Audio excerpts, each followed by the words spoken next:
Il Gavia. Per raggiungere la cima di una delle strade più iconiche del nostro ciclismo, bisogna arrampicarsi per 2618 metri. Collega la Val Camonica con la Valtellina, da Ponte di Legno il versante più duro, ed è ovviamente da lì che noi partiamo. Aria! Partenza!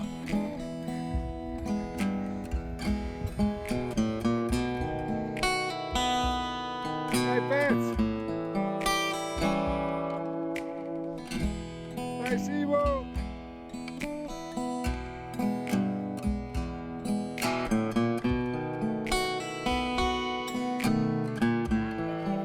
Si pedala in maniera piuttosto tranquilla su pendenze non impossibili, poi si entra nel bosco e comprendiamo che non sarà una passeggiata.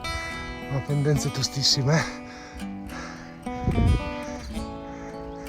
Credo che il concetto sia piuttosto chiaro. Diciamo che il Gavia è cominciato. Abbiamo percorso 9 km ed i prossimi 2 sono i più duri di tutta la salita. Le pendenze, sempre sopra il 10%, sono solo una delle difficoltà. La strada stretta ed il traffico di moto ed auto di una giornata di agosto non permettono distrazioni.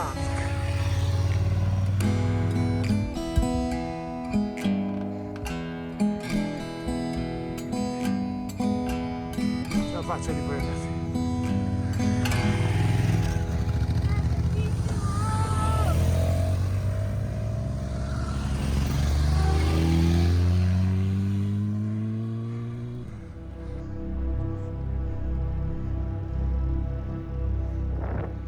Questa via, utilizzata dai mercanti fin dal Medioevo, ha avuto grande importanza strategica durante la Grande Guerra. Tra queste cime, nel 1918 fu combattuta la battaglia più alta della storia. Ai 3678 metri di Punta San Matteo, le truppe italiane, capitanate da Arnoldo Berni, cercarono di difendere la posizione dagli attacchi austriaci. Il capitano perse la vita ed il suo corpo rimase intrappolato in un crepaccio. Era il 3 settembre del 1918. Sono passati più di 100 anni e nonostante anche di recente vi siano state delle spedizioni per cercarne i resti, il capitano Berni ancora riposa tra i ghiacci di queste montagne.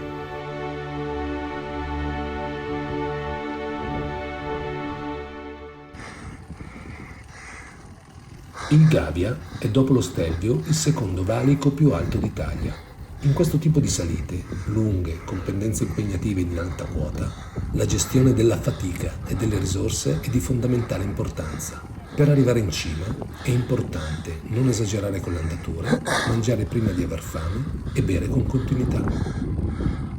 Aiuto! C'è il pompino! Fuori! A Novara il pompino è il fontanino. Acqua!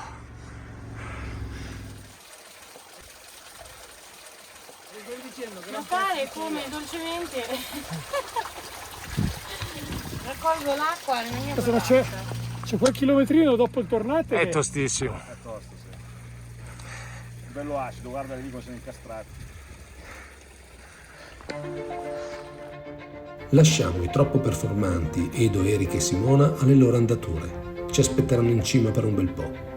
Noi scortiamo il Gionta, da poco sposo e quasi totalmente privo di allenamento verso la cima, assai dubbiosi sulle sue reali possibilità di riuscita.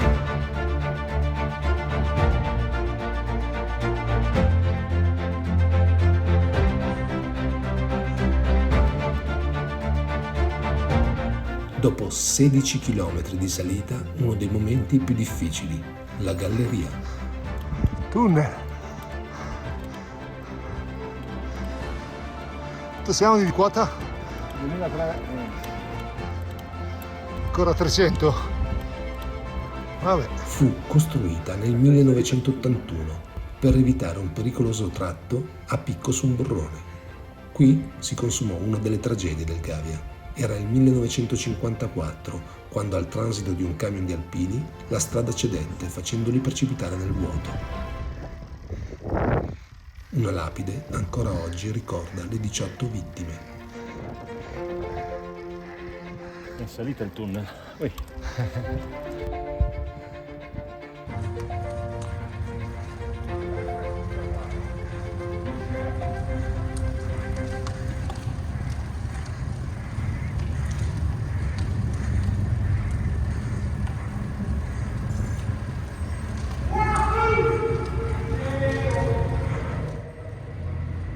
Buia, lunga e con pendenza a doppia cifra, il tratto in galleria è uno dei punti più duri e pericolosi della salita.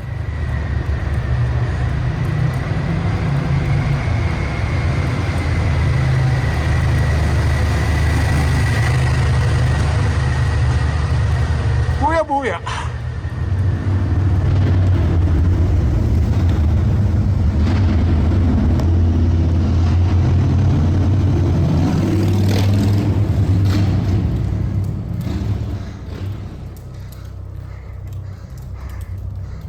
Quando si rivede la luce, mancano ancora 3 chilometri.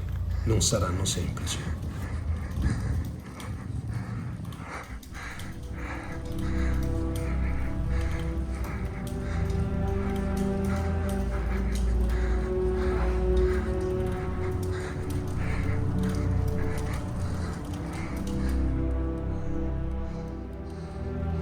Il panorama, però, lascia davvero senza fiato.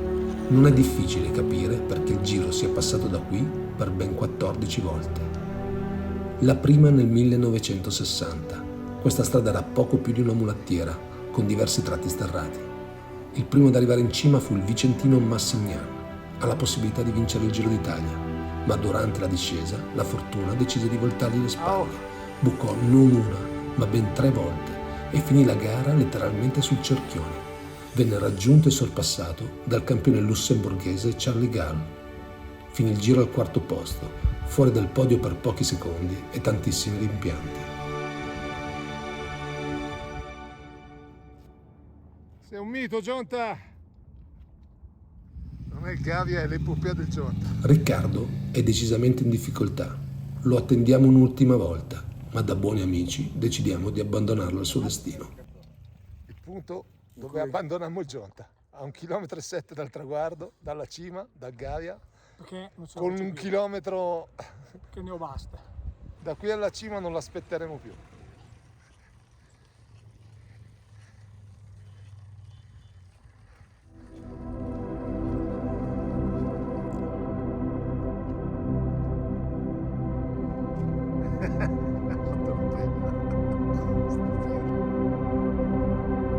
È il 5 giugno del 1988 il giorno che consacrò questa salita alla storia del ciclismo.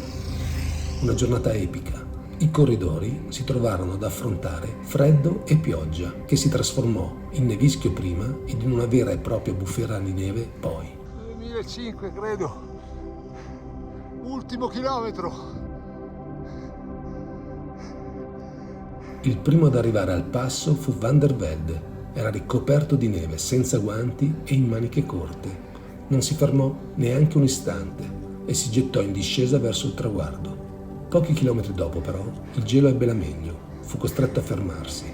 Venne soccorso e riscaldato all'interno di un camper di tifosi. Dietro di lui l'americano Hamsten, attrezzato con guanti ed occhialoni da sci. Arrivato in cima, si fermò, si mise addosso qualcosa di caldo ed asciutto e ripartì. Arrivò al traguardo insieme all'olandese Breuknik che vinse la tappa. Lo statunitense invece fu il primo non europeo a vincere il Giro d'Italia. Van der Velde alla fine riuscì ad arrivare al traguardo, ma con circa 47 minuti di ritardo.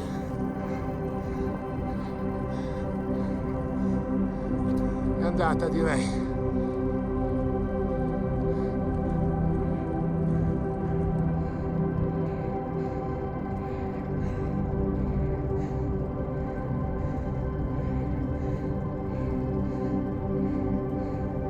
Le immagini di quella giornata sono scioccanti. Le facce stravolte dei corridori che arrivarono al passo con andatura incerta mi ricordano il procedere barcollante di Riccardo, che però arriva in cima alzando le braccia al cielo. È indubbiamente lui il nostro eroe di giornata.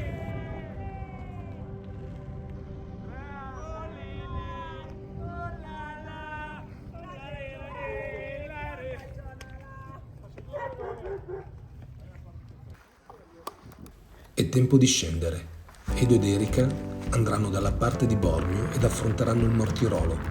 Noi invece torniamo da dove siamo venuti ed in poche decine di minuti ripercorriamo la strada su cui abbiamo sudato per ore.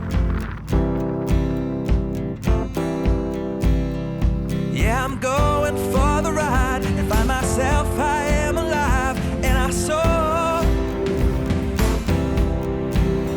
Still I run towards the wind and let the challenge draw me in, 'cause I want more. Oh, we are all looking for adventure. We are all looking for adventure. We are all looking for adventure. We are all looking for adventure. We are all looking for adventure. We are all looking for adventure. We are all looking for adventure. We are all looking for